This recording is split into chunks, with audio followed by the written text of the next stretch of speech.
Hello, folks. I'm on the road, heading towards Bristol, Quebec, and Ragged Chute. I'm still falling over here. I just set up a nice little tripod that I thought was really sturdy, but I think I'm gonna have to wait till I get over the bumpy bits. But figure this would be a little different than me roasting coffee. I already did my coffee, had it, feeling nice, waking up, and the sun is shining. It's very crisp out. It's got that,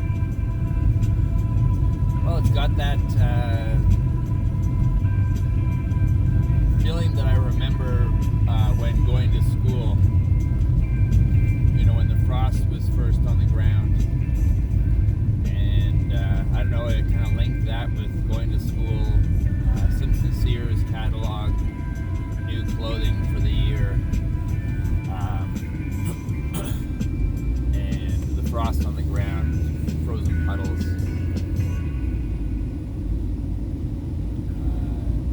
meeting with sometimes new friends in a new class, the new school supplies, like the new little math geometry set, those little things, the beginning of art class, the new art students. That's what this weather reminds me of. A little bit of hunting season.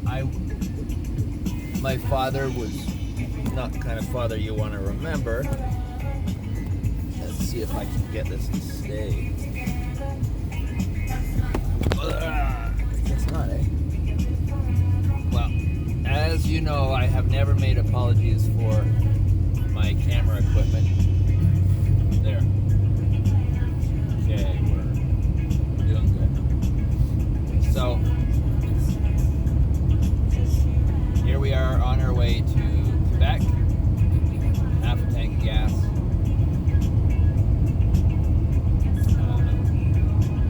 Small car instead of the truck, because I just can't justify the gas just to pick up 6, maybe 7 pieces of frozen dog food.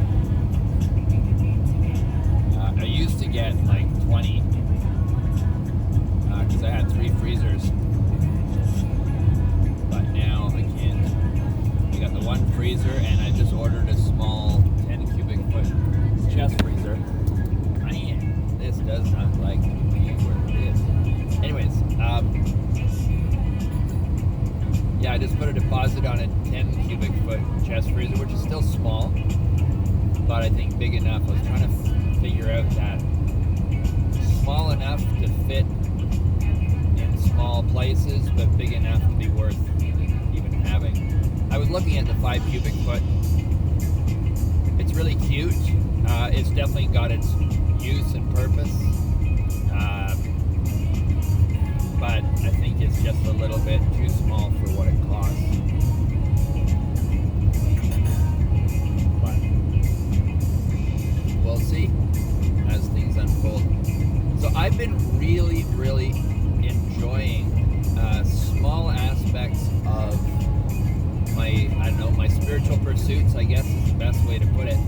I've been really working my exercises, listening to my heart, having lots of conversations with the Raven, just doing what I can do best to keep the energy flowing, to keep energy from stagnating as best I could say. That's the feeling, is that it needs to be effervescent, it needs to be flowing, it needs to be alive. And whenever I feel my energy sticking, stagnating, building in pressure, then I do my best to find a way to work with that, to release the tensions. Excuse me. So, one thing that I've been noticing is any condition that I guess for me triggers kind of a violin string, woeful me, sad story element dangerous in the sense that it will pull, it's like an eddy, and it pulls my emotions in. And my emotions being those that have conditions attached to them. So if I say, get up out of a, I'm just making this up, but if I get up out of a sleeping bag, warm sleeping bag, and it's freezing cold out, I might feel a little bit depressed, or like, oh fuck, look at me. Not even necessarily the words "look at me," but there's this is an interesting one, and I would never know to explain if I wasn't experiencing it. It's the awareness of myself, and with a perspective of that which is aware of me, of feeling sad for me in some way.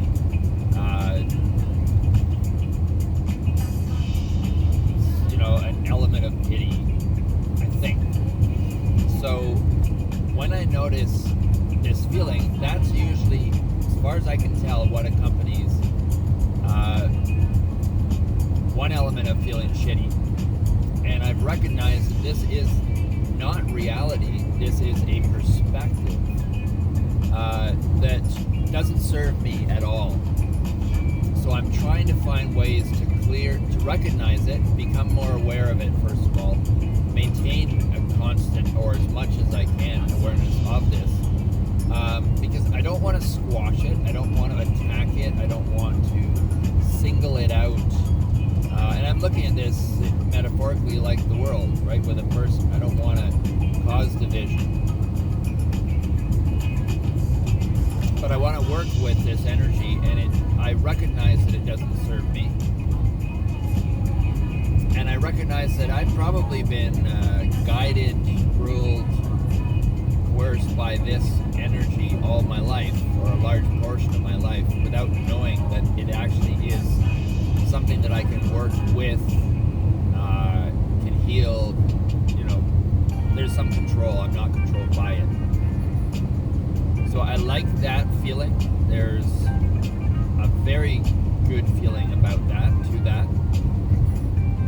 But I also have noticed it could be happening walking the dogs various times, and I just noticed I'm in a zone. I'm in a zone that would not be unlike the zones that I got into at the Vipassana Retreat Center after meditating for 10 hours a day, 10 days in a row kind of thing, and not talking to people.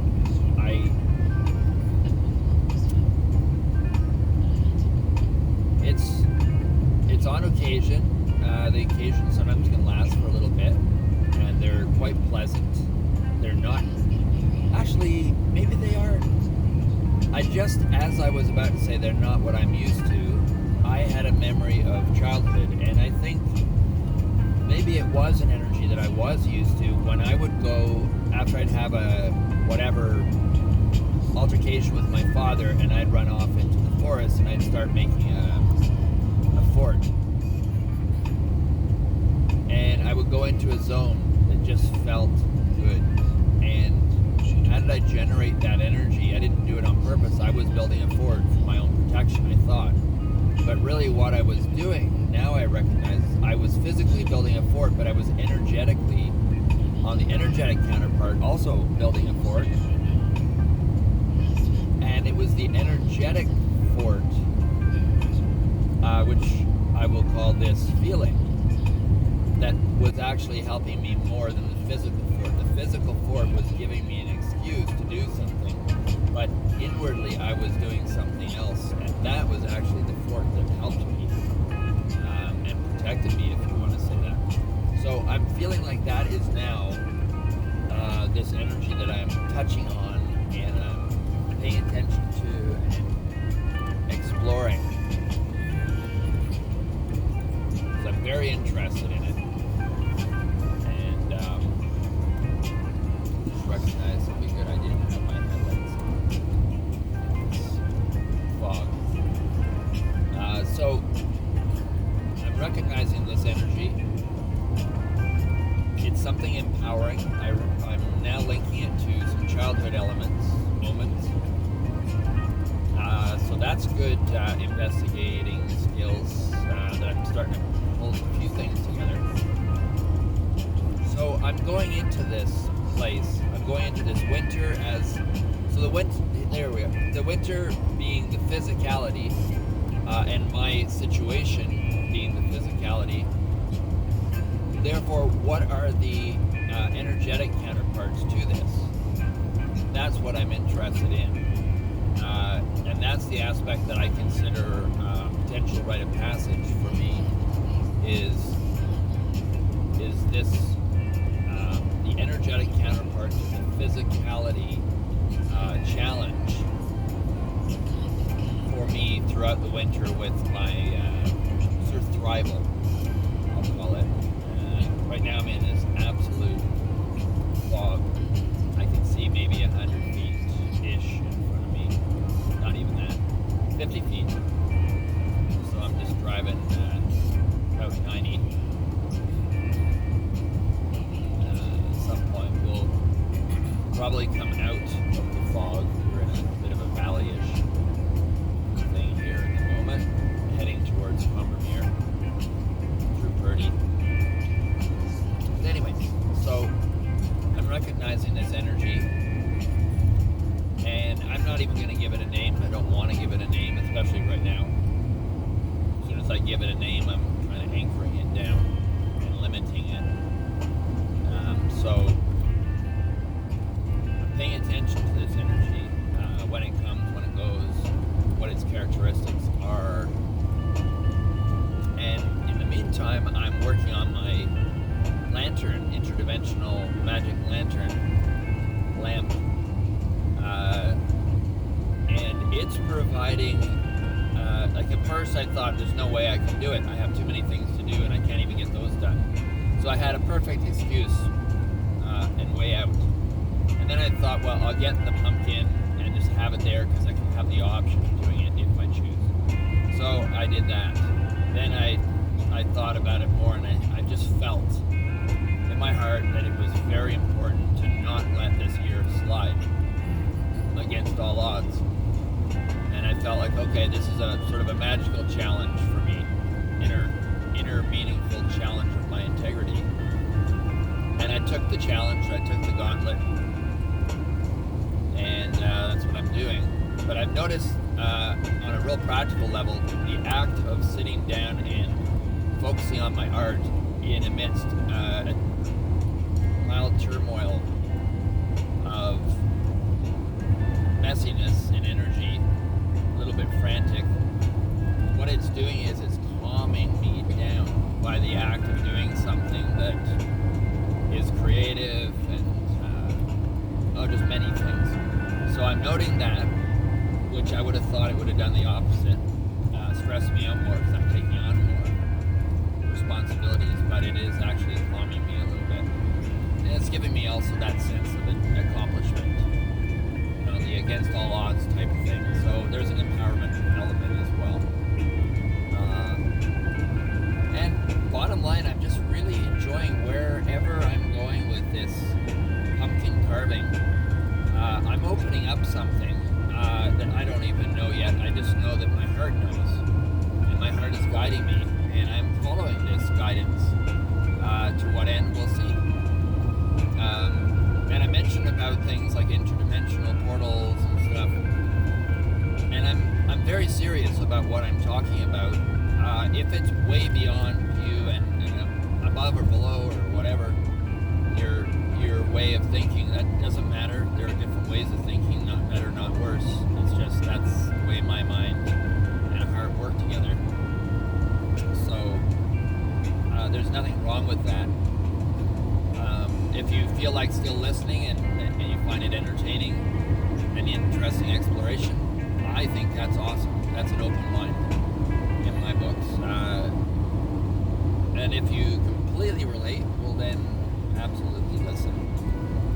Because I'm diving into some really deep stuff while this is open and this energy portal is open. And I mentioned this a long time ago, but I was ready for this without knowing that I was going to do it this way, of course.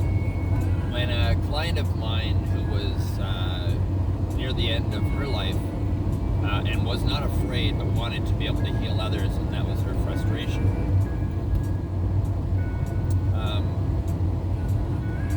Now I forgot my train of thought. Damn. It's because I'm trying to stay focused on the road as well, which is important. Went into a bit of a blind fog here. That was something about... Yes. So, once this wonderful, wonderful soul passed out of the physicality, her partner came for some soul printing and mentioned about this, or opening this portal, I'll call it, and how spectacular it was in contrast with anything that tried to contain a spiritual concept. So any kind of religious structure, whatever, he pointed out that was nothing compared to what he was experiencing. And I asked him to write it down, and he said that he needed some time to think about it and reflect on it, which so many people do need. And I was a bit concerned because I know this pattern, and then some people leave it a bit too long, and then the concepts become more vague, and then they forget it. Well, that's what happened each time I met him. It was a little more vague until years later, he didn't even remember the experience at all. And I kept that in my mind, saying, I gotta remember that, like this pattern of something opening. If you come close to death, or a partner comes close to death, something opens up for both and others. And I wanted to just keep that in the back of my mind. Well, I didn't know this would be the situation with Raven. Well, I kept that in the back of my mind, and we both nursed over this, and we were determined to purposefully, consciously set up and open an energy portal for healing.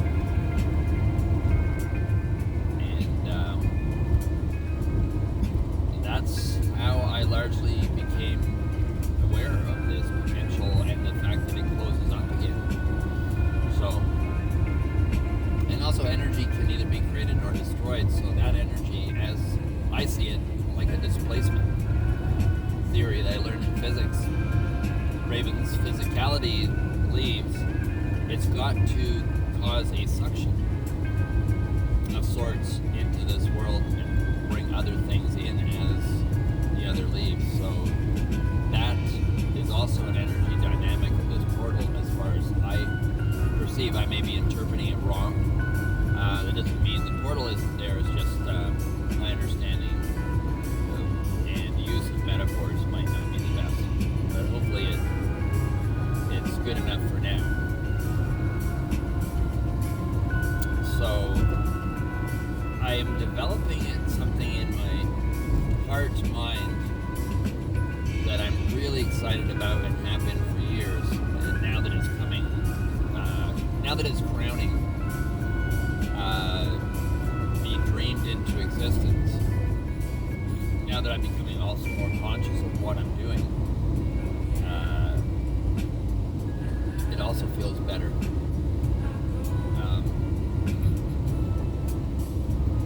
But I am working on, through the lanterns, I'm working on a concept for something more permanent that people could put in their houses.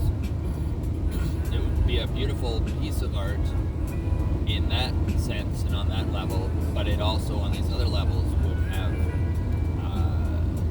like an apartment or home clearing element to it, balancing and so on. So something that's still developing.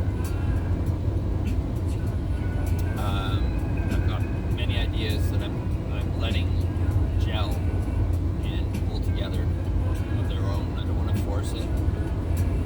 I'll call it a golden thread. Stephen Herod Jr. talked about, many poets have talked about. And this golden thread, you can't yank on it because it'll break. You can't force it. It has to just allow itself. You have to allow it.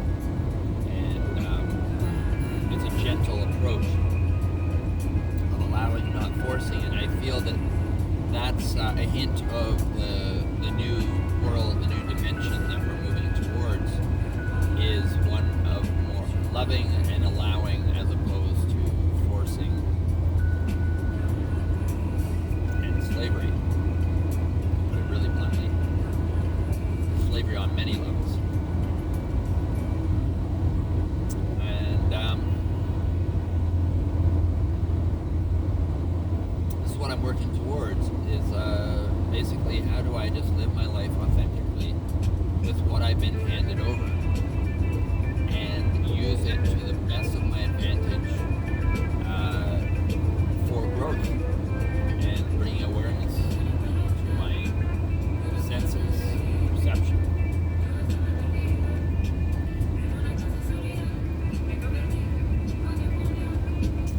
The fog is a little bit lighter here.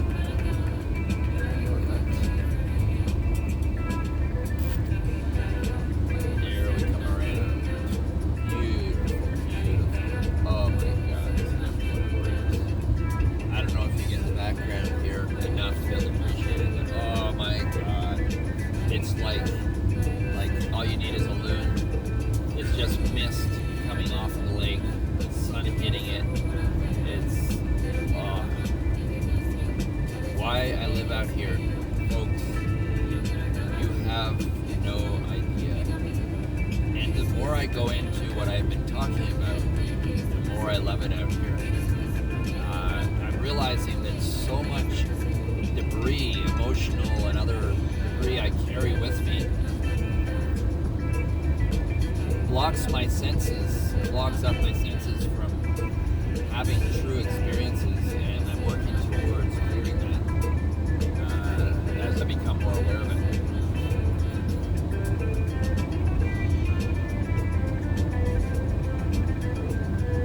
We're almost in Barry's Bay now.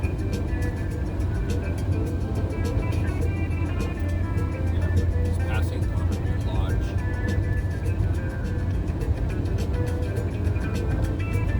What a beautiful day for a drive.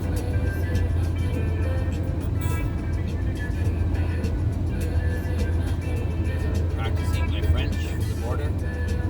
Bonjour. Comment ça va? Ça va bien? Wow, I'm surprised I haven't spoken French for 25 years. I don't speak French fluently, but I think I got a little bit of the accent down. I surprised myself there.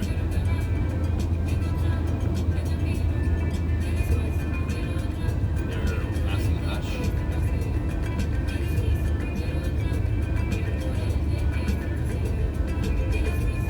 The beauty out here is immeasurable.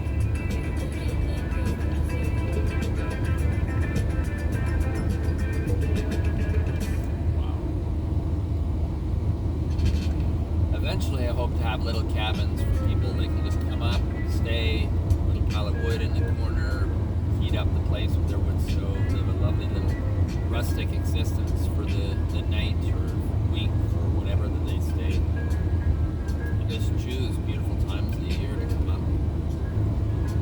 You know, join others around the campfire if there is one. Just kind of have a wonderful time with like-minded people. Oh, it is beautiful.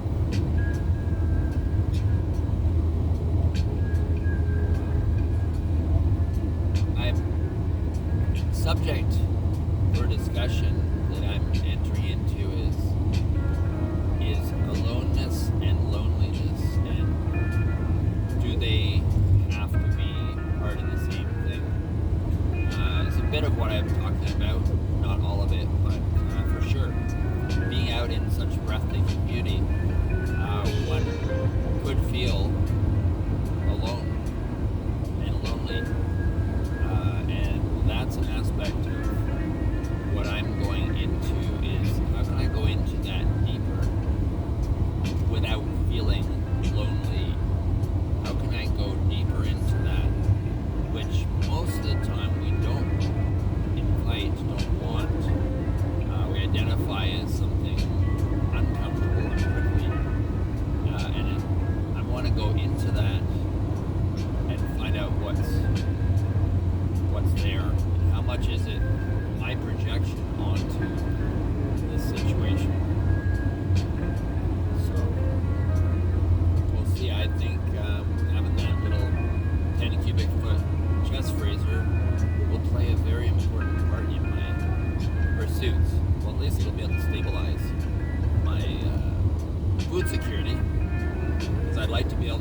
big freezer purely for the dog food. And that way this small chest freezer will be all my stuff. But it's not in yet.